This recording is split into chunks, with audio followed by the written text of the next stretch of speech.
প্রিয় ছাত্রছাত্রী, আগামী 14 তারিখ অর্থাৎ সোমবার দিন তোমরা মাধ্যমিকের অঙ্ক পরীক্ষায় বসতে চলেছ এবং এই চ্যানেল মারফত তোমরা অনেকেই অনুরোধ রেখেছিলে যে অঙ্কের প্রশ্ন কিভাবে সমাধান করা যায় তার কিছু টিপস।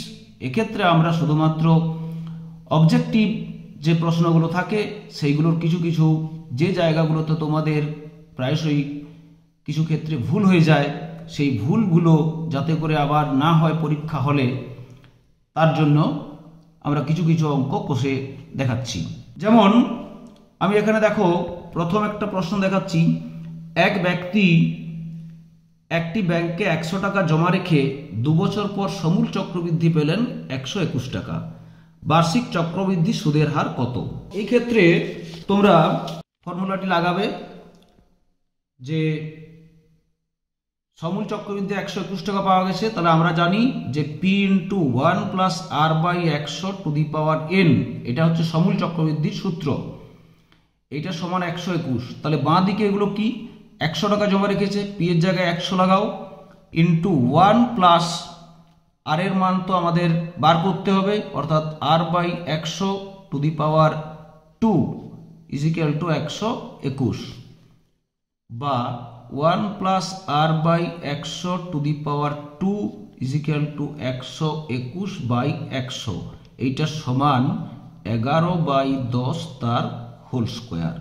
তাহলে উভয় দিকে যদি আমরা পজিটিভ স্কোয়ার রুট নিই তাহলে 1 + R/100 = 11/10 বা R/100 সমান 11/10 - 1, এটা বিয়োগ করলে পাবে 1/10 বা R সমান 100/10 সমান 10, অর্থাৎ চক্রবৃদ্ধি সুদের হার 10%। অর্থাৎ এক্ষেত্রে দেখো অপশন এতে 10% আছে।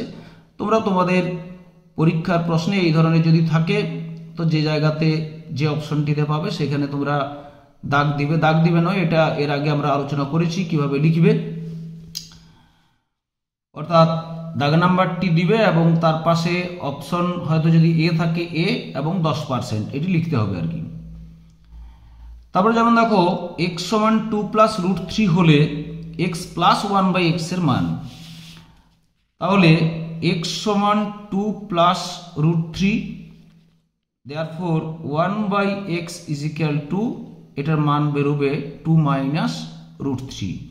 অতএব x + 1/x সমান এই দুটো যোগ করে দাও, 2 + √3 + 2 - √3 +√3 - √3 কেটে যাচ্ছে, তাহলে 2 × 2 = 4।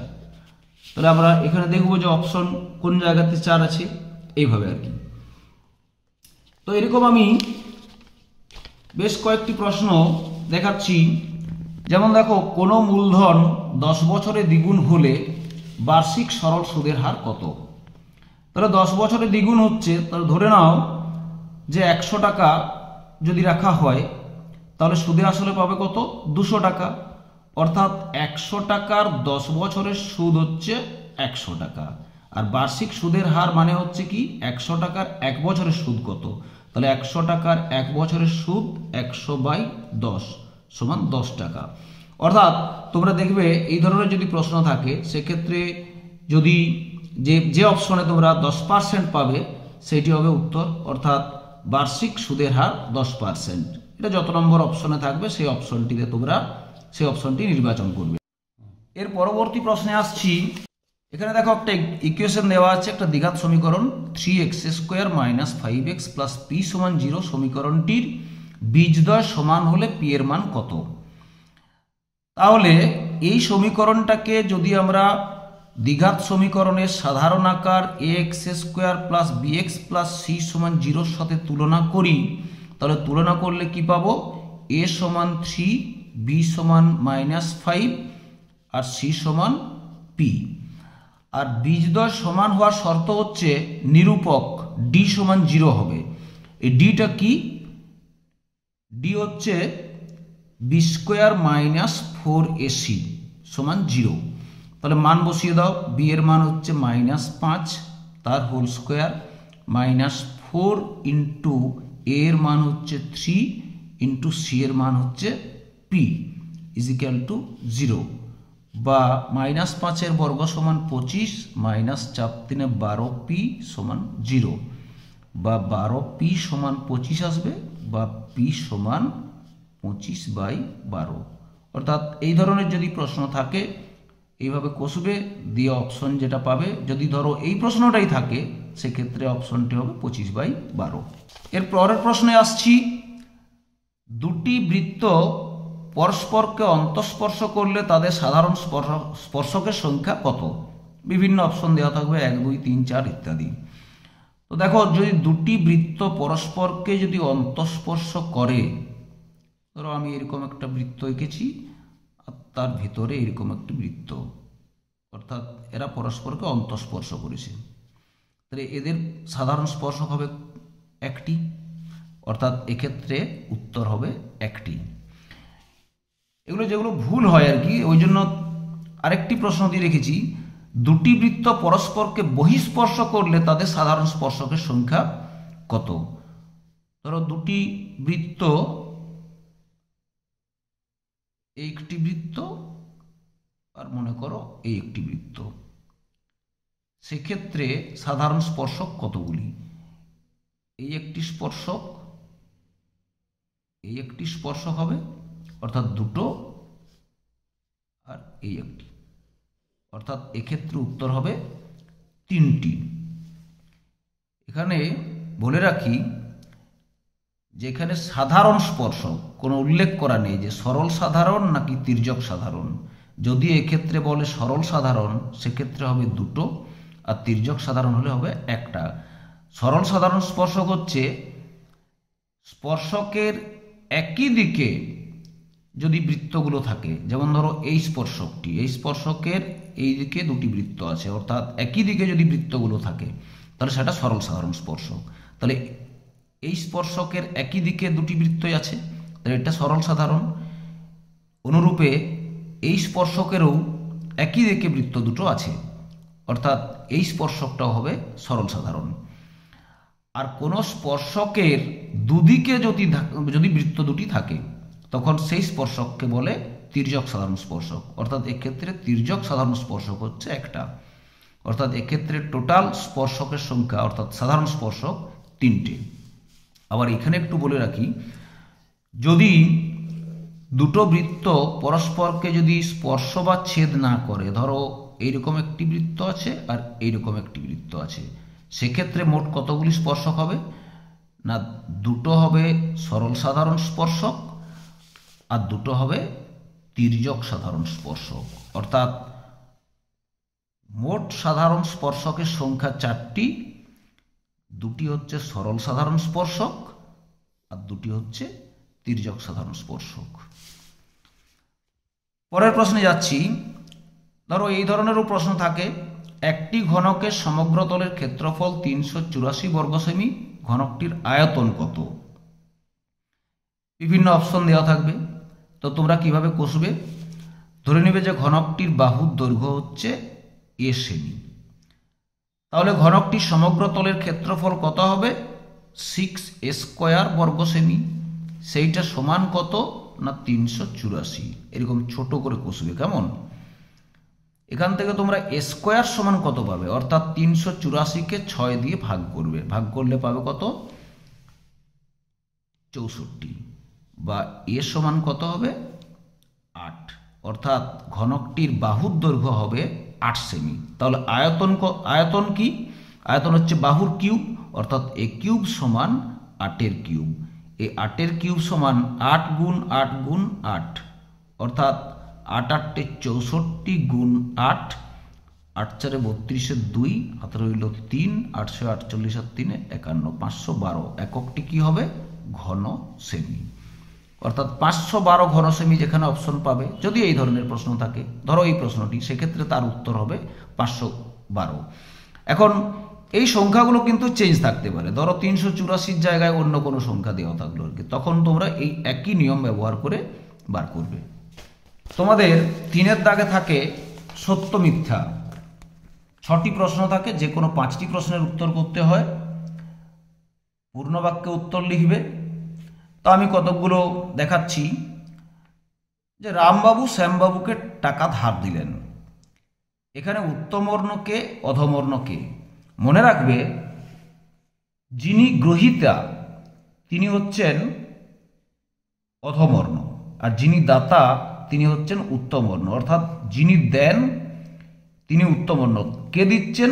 রামবাবু। তাহলে উত্তমবর্ণ কে না রামবাবু, অধমবর্ণ কে শ্যামবাবু। ঠিক একইভাবে যদি মনে করো বলা থাকে যে রামবাবু ব্যাংক থেকে 2000 টাকা ধার নিলেন, এক্ষেত্রে উত্তমবর্ণ কে? টাকা দিচ্ছে কে? ব্যাংক, তাহলে উত্তমবর্ণ হচ্ছে ব্যাংক, অধমবর্ণ কে? রামবাবু।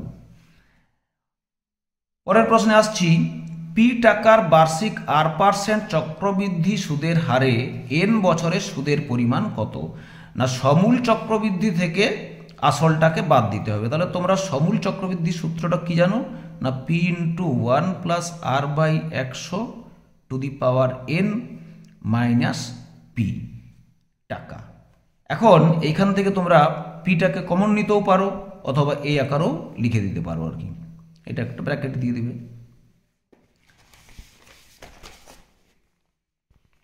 এরপর দেখো দুটো প্রশ্ন এমন রেখেছি যে এগুলো কিন্তু অনেকেই কিন্তু ভুল করে আর কি।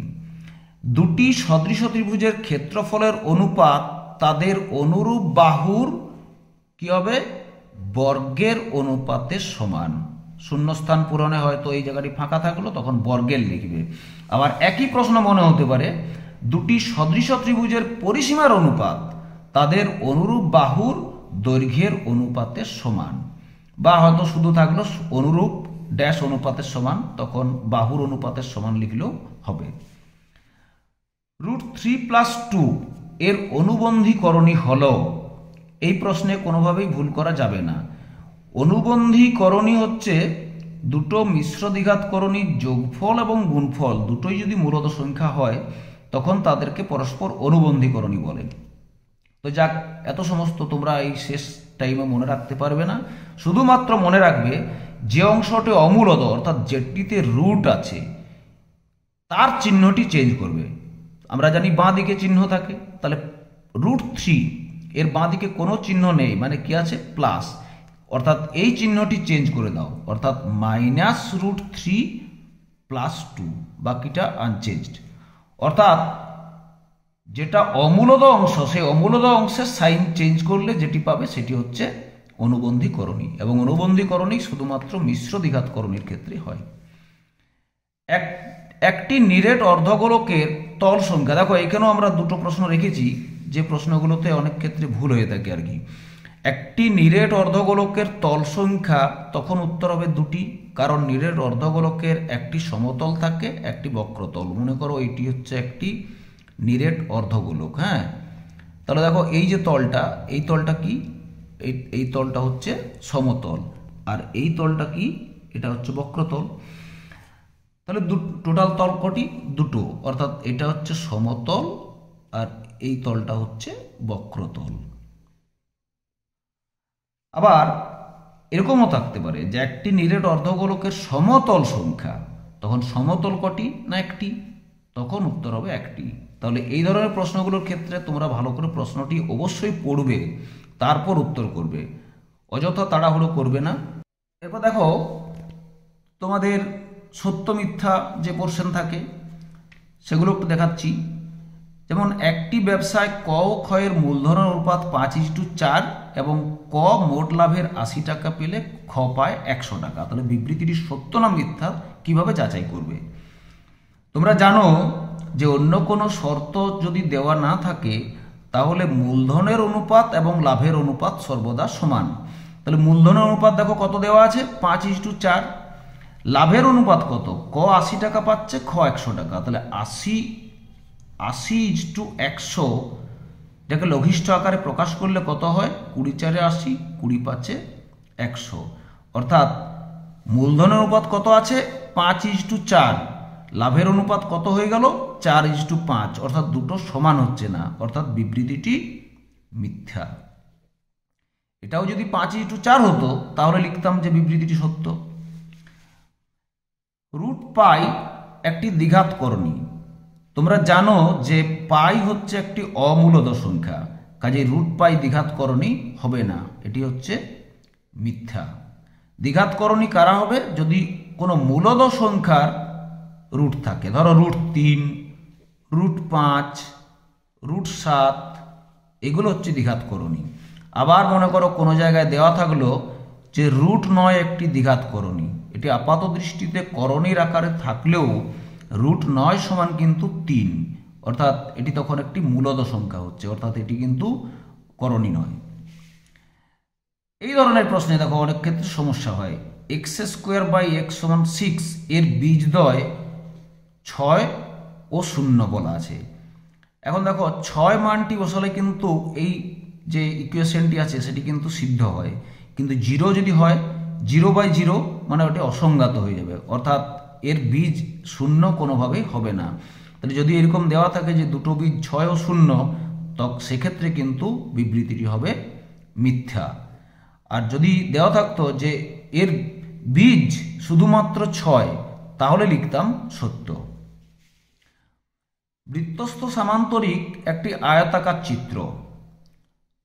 তোমরা বৃত্তস্থ চতুর্ভুজ সংক্রান্ত যে উপপাদ্যগুলি প্রমাণ করেছো সেখানে প্রয়োগে একটি আছে যে বৃত্তস্থ সামান্তরিক একটি আয়তাকার চিত্র, কাজেই বিবৃতিটি সত্য, এটি প্রমাণ করা যায়। একটি লম্ববৃত্তাকার শঙ্কুর উচ্চতা ও ভূমির ব্যাসার্ধ সমান হলে শঙ্কুর শীর্ষকোণের মান হবে 90 ডিগ্রি, এটিও সত্য। অর্থাৎ একটা যদি আমরা লম্ববৃত্তাকার শঙ্কু নিই, তাহলে এইটা হচ্ছে ব্যাসার্ধ, এইটা উচ্চতা, ছবিটা হয়তো ঠিকঠাক হয়নি, তো এই দুটো বাহু যদি সমান হয়, এই অ্যাঙ্গেলটা হচ্ছে 90 ডিগ্রি, আর এই দুটো বাহু সমান হলে এই অ্যাঙ্গেল দুটোর প্রত্যেকটা 45 ডিগ্রি করে হবে। তাহলে এই দিকটা যদি 45 হয়, এই দিকটাও 45, অর্থাৎ এই শীর্ষকোণটির মানটি হবে 90 ডিগ্রি, অর্থাৎ বিবৃতিটি সত্য। দুটি অর্ধগোলকের বক্রতলের ক্ষেত্রফলের অনুপাত 4:9 হলে তাদের ব্যাসার্ধের দৈর্ঘ্যের অনুপাত হবে 2:3। এক্ষেত্রে যদি ওই নীলের অর্ধগোলক দুটির যদি ব্যাসার্ধ R1 এবং R2 ধরা হয়, তাহলে বাকি সমস্তগুলি কেটে যাবে, শুধুমাত্র R1² / R2² সমান থাকবে 4/9। এখান থেকে আমরা পাবো R1/R2 সমান এদের স্কোয়ার রুট, অর্থাৎ 2/3, অর্থাৎ R1:R2 সমান কত হবে তখন? 2:3, অর্থাৎ এই বিবৃতিটি হচ্ছে সত্য। তো তোমরা এইভাবে যে সমস্ত প্রশ্নগুলো থাকবে খুব ভালো করে মন দিয়ে পড়বে, তারপর যদি কষার দরকার হয় কষবে এবং উত্তর করবে। আশা করি তোমাদের সকলের পরীক্ষা ভালো হবে।